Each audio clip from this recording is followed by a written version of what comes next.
မနေ့ကရှင်ပြများစာကြည့်လိုက်တဲ့ပတ်သက်ပြီးတော့ဒီတော့အပိုင်းတင်နေနဲ့ပြောခဲ့တယ်ဝိုင်းရှူဝီရီအတို့ဘာကြောင့်စာဖတ်တင်တာလဲပေါ့စာဖတ်တင်တာလဲနဲ့ပတ်သက်ပြီးတော့အခြေခံပြောခဲ့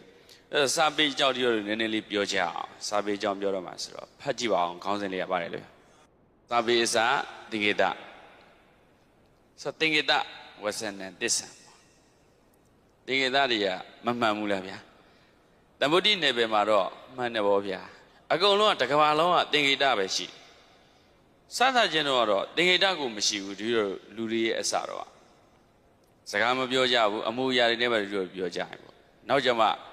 မြေစီတွေစားမြေလွာတွေစားနွယ်ကြိုတွေစားမြေလွာတွေစားတဲ့ခေတ်လောက်ရောက်မှအဟောရတန်မြေလွာတွေပဲရောက်သွားပြီလေမြေစီတွေကွဲတော့တဲ့ပတ်သက်ပြီးတော့ဒါပထမဆုံးပြောခဲ့တဲ့စကားတွေပေါ့ဆိုရှေ့ပိုင်းမှာတော့စကားတွေမရှိဘူးစကားလုံးတွေမရှိဘူးနောက်တော့အမှုရတဲ့နေမလို့တော့စကားလုံးတွေပြောလာတယ်တို့တော့စပေးအနေနဲ့မရှိဘူးနောက်ခေတ်ကလာကြားလာတဲ့အခါသင်္ကေတတွေကိုတုံးကြတယ် simple ပေါ့အဲ့သင်္ကေတတွေကတဖြည်းချင်းပြုပြင်ပြောင်းလဲနေတဲ့အခရာတွေပေါ်လာတာဒါကြောင့်အခရာတွေဆိုတာအခရာအဆင့်ကိုရောက်ဖို့သင်္ကေတအဆင့်မှာအကြာကြီးသင်္ကေတအဆင့်မှာနှစ်ပေါင်းတောင်းနဲ့ချီပြီးတော့ကြာပြီးမှအခရာအဆင့်ကိုရောက်လာတာပဲအဲ့တော့ပြောလို့ဒီအခရာတွေကိုဒီလိုလိုက်မယ်ဆိုရင်ဒီသင်္ကေတတွေကိုလိုက်ကြည့်ရဒါကြောင့်ဒီကနေ့ခေတ် password တွေရေးတဲ့အခါမှာအရေးကြီးတဲ့ဟာတွေပါရေးတဲ့အခါမှာသင်္ကေတတွေနဲ့အခုချိန်ထိသုံးနေကြတော့မယ်ဒီပညာရှင်တွေကလေအဲ့သင်္ကေတတွေတို့ဖတ်ပြီးတော့ဒါတော့ဘာဆိုလိုတာလဲဆိုတာဒီလိုကြည့်ရတာအဲ့ဒါစာပေစသင်္ကေတဒီမှာအောက်ကစာကြောင်းလေးဖတ်ကြည့်ပါဦးလွန်ခဲ့တဲ့နှစ်ပေါင်း1300ထက်ကဂူနီလူသားများနေထိုင်ခဲ့တဲ့ဗျလေလင်းကူဒီဗျလေလင်းကူက1ကနေ9တိရှိတယ်အမှတ်1 2 3 4 5ဒီလိုရှိတယ်အမှတ်2ကူမှာတပြည့်တို့ဒါဒီသင်္ကေတတွေတွေ့ရဒါကတော့သူ့ပုံလေးတွေကိုပြန်ဆွဲဒါတပြည့်တို့ကိုယ်တိုင်သွားပြီးတော့မှတ်တမ်းတင်ခဲ့တဲ့ဟာတွေဒီဘယ်မှကူးချတာတွေမဟုတ်ဘူးတပြည့်တို့ကသူတည်တနာလောက်ရတာဝါနာပါတယ်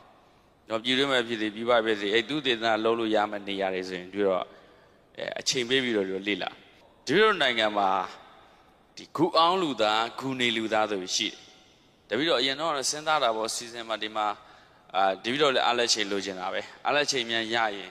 နော်အပြင် trip တွေထွက်လို့ရရင်ဒီလိုလက်ကူးမှာဆိုရင်လည်းလက်ကူးလွန်ခဲ့တဲ့နှစ်ပေါင်း2000ကျော်နဲ့ကရှိခဲ့တဲ့မြို့ဟောင်းကြီးတွေအဲ့မြို့ဟောင်းတွေရဲ့အထောက်ထားတွေလက်ကူးမှာရလိုက်ရှိတယ်လေ့လာလို့ရလက်ကူးဆိုတာဖျက်ရှင်လက်ထက်လောက်နေရရှိခဲ့တဲ့မြို့ဟောင်းတွေရှိတယ်မြို့ဟောင်းတော့9မြို့ရှိအဲ့ဒီအထောက်ထားတွေက Google မှာလည်းရှာလို့တွေ့တယ်အပြင်မှာလည်းမြေပြင်အထောက်ထားတွေရှိအဲ့ခေတ်ကအသုံးဆောင်တွေလည်းပြလိုက်တယ်မှာရှိနောက်လွန်ခဲ့တဲ့နှစ်ပေါင်း2000ကျော်က